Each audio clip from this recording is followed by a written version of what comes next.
اگر ان حضرات نے یہ بات کہی ہے کہ آپ بائیکاٹ کریں، ضرور کرنا چاہیے. خصوصاً میں علماء سے کہتا ہوں آپ کو ضرور کرنا چاہیے. یا آپ اگر وہاں جا رہے ہیں تو وہاں جا کے ڈنکے کی چوٹ پہ کہیے کہ آپ نے یہ جو کیا ہے یہ غلط کیا، یہ نہیں کرنا تھا.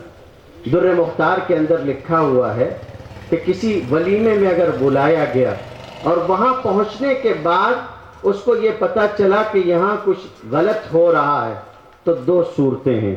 اگر مقتدا ہے، منع کر سکتا ہے تو ضرور منع کرے، اور اگر اس کی قدرت نہیں ہو تو شرکت نہ کرے، اس کے پاس نہ جائے، بتا دے کہ یہ غلطی ہونے والی، میں نہیں آنا چاہتا.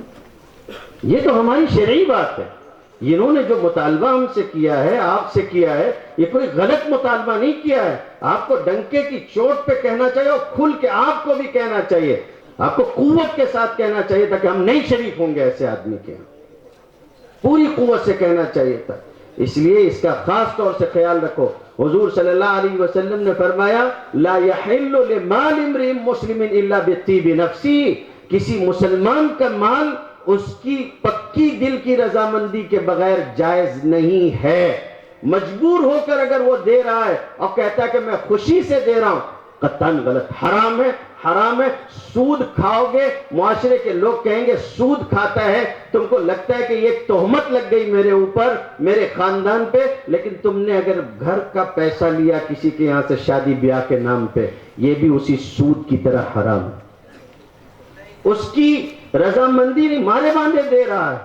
میری اور آپ کی وجہ سے اگر یہ ہوتا ہو کہ سماج اور معاشرے میں کوئی غریب باپ اپنا مال بیچنے پہ، اپنا گھر بیچنے پہ مجبور ہو، یا اس کی بچی بن بیاہی بیٹھی رہ جائے، تو ہماری بچیوں کا مقدر نہیں سنورے گا. ہماری وجہ سے اگر کوئی مجبور ہو کے دیتا ہے، لینے والا جتنا بڑا مجرم ہوگا اتنا بڑا مجرم میں بھی ہوں گا.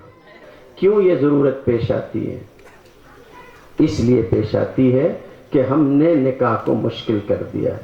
لڑکیاں بیٹھی ہوئی ہیں، اس لیے بہت کوشش. ان لوگوں نے جو کام شروع کیا ہے یہ کام بہت اچھا کام ہے.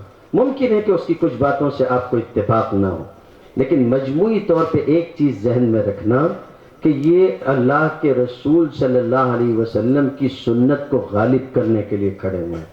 ان کی مدد کرو، ان کا ساتھ دو، اور اگر کچھ نہیں کر سکتے ہو تو کم سے کم ٹانگ کھینچنے کا کام مت کرنا. ورنہ کل اگر حضور نے پوچھ لیا کہ وہ میری سنت کے لیے کھڑا تھا، تم نے اس کو زک کیوں پہنچائی تھی، تو کیا جواب دو گے؟